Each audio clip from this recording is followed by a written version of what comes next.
ఓం శ్రీ గణేశాయ నమః, శ్రీ సరస్వతి నమః, శ్రీ పాదవల్లభ నృసింహ సరస్వతి, శ్రీ గురు దత్తాత్రేయాయ నమః. వక్రతుండ మహాకాయ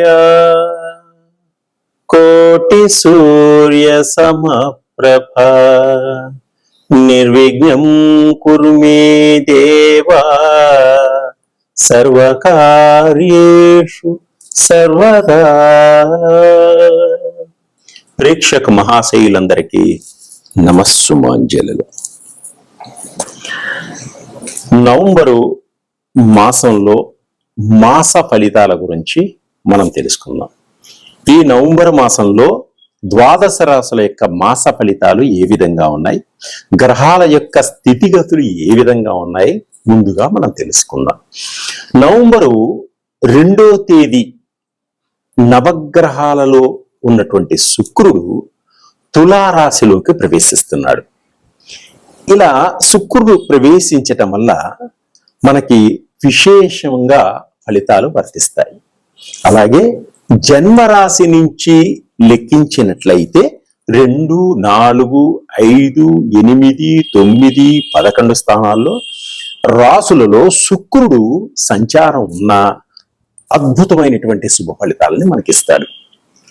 గోచార రీత్యా శుక్రుడు సంచారం, శుక్ర బలం వలన శుక్రుడు విశేషమైనటువంటి ఫలితాలను మనకిస్తాడు.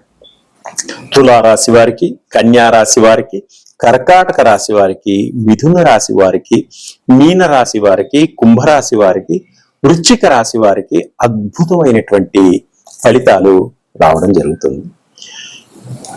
సినిమా రంగంలో ఉన్నవారికి, టీవీ రంగంలో ఉన్నవారికి, నిర్మాతలకు కానీ, డైరెక్టర్లకు కానీ, నటీనటులకు కానీ అద్భుతమైనటువంటి అవకాశాలు రావడమే కాకుండా మంచి పేరు ప్రఖ్యాతులు, జనంలో గుర్తింపు బాగా వస్తుంది.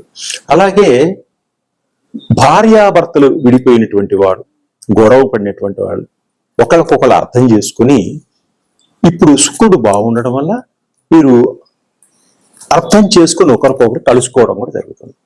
కుటుంబంలో కూడా అందరూ అన్యోన్యత, దాంపత్య జీవితం, కుటుంబంలో అందరూ ఆనందంగా ఉంటారు.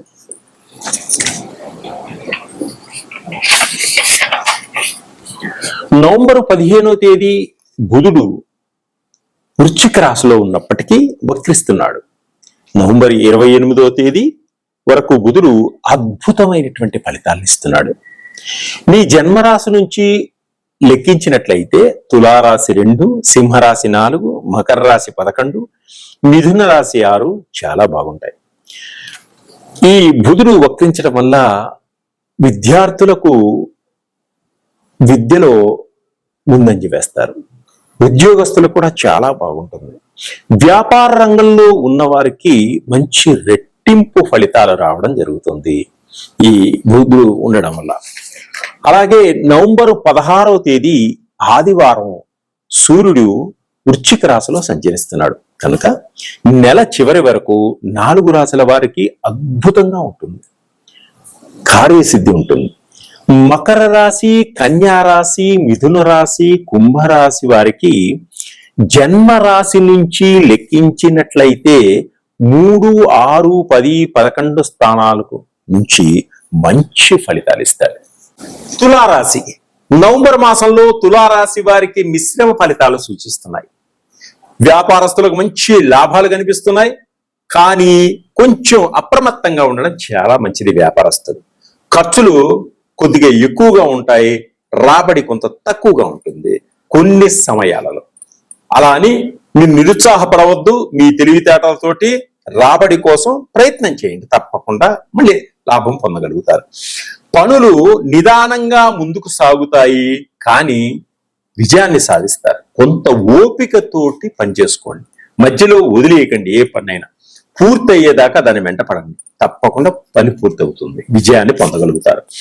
స్నేహితులు, చిన్ననాటి స్నేహితులు, మధ్యలో కలిసిన స్నేహితులు, వీళ్ళందరి వల్ల కొంత సహాయ సహకారాలు మీకు అందుతాయి. ఆర్థిక పరంగా కూడా మీ సహాయక సహకారాలు అందుతాయి. అనుకున్న సమయానికి అనుకున్న విధంగా ధనం మీ చేతికి రావడం కూడా జరుగుతుంది. మీరు టెన్షన్ పడవద్దు. ప్రయాణాల్లో కొంత ఇబ్బందులు కలుగుతాయి. ప్రయాణాలలో కొంత ప్రమాదాలు జరిగేటువంటి సూచనలు కూడా ఉన్నాయి కాబట్టి కొంత జాగ్రత్త వహించండి. ప్రయాణం చేసే ముందు ఇంట్లో బయలుదేరేటప్పుడు మంచి సమయాన్ని చూసుకొని బయలుదేరండి. అప్పుడు మీకు ఎటువంటి ఇబ్బంది కూడా కలగకుండా ముందుకు సాగగలుగుతారు. బంధువర్గం వారితో కొంత విరోధం ఏర్పడవచ్చు. ఆచి తూచి మాట్లాడండి. వారితో సన్నిహితంగా నడుచుకోండి. నరదృష్టి ఎక్కువగా ఉంటుంది, మీకు నర ఘోష కూడా ఎక్కువగా ఉంటుంది. దానివల్ల కొంత ఒళ్ళంతా బాడీ పెయిన్స్ రావడం, ఒళ్ళు నొప్పులు ఇలాంటివి కూడా వస్తూ ఉంటాయి. జాగ్రత్తగా వహించుకోండి. దిష్టి తీయించుకోండి. మీ మీద ఈర్ష్య ద్వేషాలతో ఉండేవాళ్ళు ఎక్కువ మంది ఉంటారు. చాలా జాగ్రత్తగా ఉండండి. ఏ పనైనా సరే ఇతరులకి చెప్పకండి. పని అయినాక చెప్పండి, తప్పకుండా పని అవుతుంది. అనుకున్న పనులన్నీ కూడా అనుకున్న సమయానికి అప్పుడు తప్పకుండా అవుతాయి. వీసాలు కొంచెం లేట్ అయ్యేటువంటి సూచనలు కనిపిస్తున్నాయి విద్యార్థులకు. విదేశాల్లో ఉద్యోగ ప్రయత్నాలు కూడా కొంచెం లేట్ అయ్యేటువంటి సూచనలు కనిపిస్తున్నాయి. సంతానం కోసం ప్రయత్నం చేసే వారికి వైద్యుల సహాయ సహకారాలతోటి ముందుకు సాగాలి, లేకుంటే కొంచెం ఇబ్బందికరంగా ఉంటుంది. రాజకీయ నాయకులకు కూడా కొంత అపనిందలు వచ్చేటువంటి సూచనలు ఉన్నాయి కాబట్టి ఎవరితోనూ గొడవ పడకండి, ఎవరితోనూ శత్రుత్వం పెట్టుకోకండి. తప్పకుండా మీకు మేలు జరుగుతుంది. సినిమా రంగంలో ఉన్న వారికి, టీవీ రంగంలో ఉన్న వారికి కూడా కొన్ని అవకాశాలు వచ్చినట్టు వచ్చి చెయ్యారిపోయే సూచనలు ఉన్నాయి కాబట్టి చాలా జాగ్రత్తగా నడుచుకోండి. ఎటువంటి అవకాశాన్ని కూడా వదులుకోకండి. ఇంకా ఈ తులారాశి వారి ఈ మాసంలో అద్భుతమైన ఫలితాలు పొందాలి అనుకుంటే లక్ష్మీ నరసింహస్వామిని ప్రార్థించుకోండి. ఆ లక్ష్మీ నరసింహస్వామి యొక్క స్తోత్రాన్ని పఠించండి. ఆ స్వామి వారి యొక్క దేవాలయాన్ని సందర్శించండి. అద్భుతమైనటువంటి ఫలితాలు వస్తాయి. మీకున్నటువంటి నరఘోష తొలగిపోతుంది, నరదిష్టి తొలగిపోతుంది. మీకున్నటువంటి గాలి ధూళి అన్ని కూడా తొలగిపోతాయి. ఆనందదాయకంగా ఉంటారు కుటుంబంలో అందరూ. పిల్ల పాపలతోటి పుణ్యక్షేత్రాలు కూడా దర్శిస్తారు. ఈ కార్తీక మాసంలో శివుడి అనుగ్రహాన్ని పొందండి. శివాలయానికి వెళ్ళండి, అక్కడ దీపాలు వెలిగించుకోండి. స్వామి యొక్క అనుగ్రహాన్ని పొందండి. ఇంకా మీ సమస్యల పరిష్కారం కావాలంటే నన్ను సంప్రదించుకోండి. అద్భుతమైనటువంటి ఆయిల్స్ ఉంటాయి నా దగ్గర, అవి మీకు ప్రపోజ్ చేస్తాను. మంచి రిజల్ట్ వస్తుంది. మీనరాశి. నవంబర్ మాసంలో మీనరాశి వారికి అద్భుతంగా ఉంటుంది.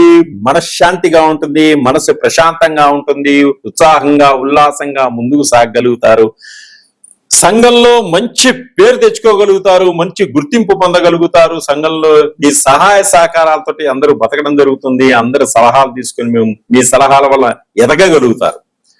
ఆర్థిక పరంగా చాలా బాగుంటుంది. ఆర్థిక పరంగా ఎదగగలుగుతారు.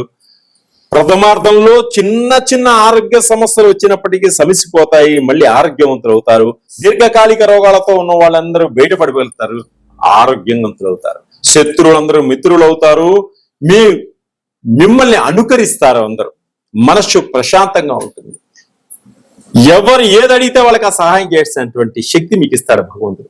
చికాకులన్నీ తొలగిపోతాయి. ఎప్పటి నుంచి ఉన్న బాధలన్నీ తొలగిపోతాయి. అప్పులన్నీ తీర్చేస్తారు. మీరు అనుకున్నది అనుకున్నట్టు ఉంటాయి. మీకు రావాల్సినటువంటి తల్లిదండ్రుల ఆస్తిపాస్తులన్నీ వస్తాయి. అత్తమామల ఆస్తిపాస్తులన్నీ కూడా మీకు వచ్చేటువంటి సూచనలు ఉన్నాయి. వివాహం కాని వారికి వివాహం అయ్యేటువంటి సూచనలు ఉన్నాయి. పురుషులకు స్త్రీలకు తగినటువంటి సంబంధాలు సెటిల్ అవుతాయి. అట్లాగనే దాంపత్య జీవితం అనుకూలంగా ఉంటుంది. పనులు కొంచెం ఇబ్బంది పెట్టినా కానీ, కొంచెం లేట్ అయినా కానీ విజయాన్ని పొందగలుగుతారు. అన్యోన్యత దాంపత్య జీవితం ఉంటుంది. విడిపోయినటువంటి భార్యాభర్తలు మళ్ళీ కలుసుకుంటారు. ఒక్క విధంగా అర్థం చేసుకొని నడుచుకుంటారు. విద్యార్థులకు అన్ని రంగాల్లో, విద్యారంగంలో మంచి విజయాన్ని పొందగలుగుతారు. అలాగే సంతానం లేని వారికి సంతాన ప్రాప్తి ఉంటుంది. ఎప్పటి నుంచో కొన్ని సంవత్సరాల నుంచి సంతానం లేని వారికి కూడా భగవంతుడు మీకు ఒక మార్గాన్ని చూపిస్తాడు. దానివల్ల ఆ గుడిని దర్శనం చేసుకోవడం వల్ల మీకు సంతాన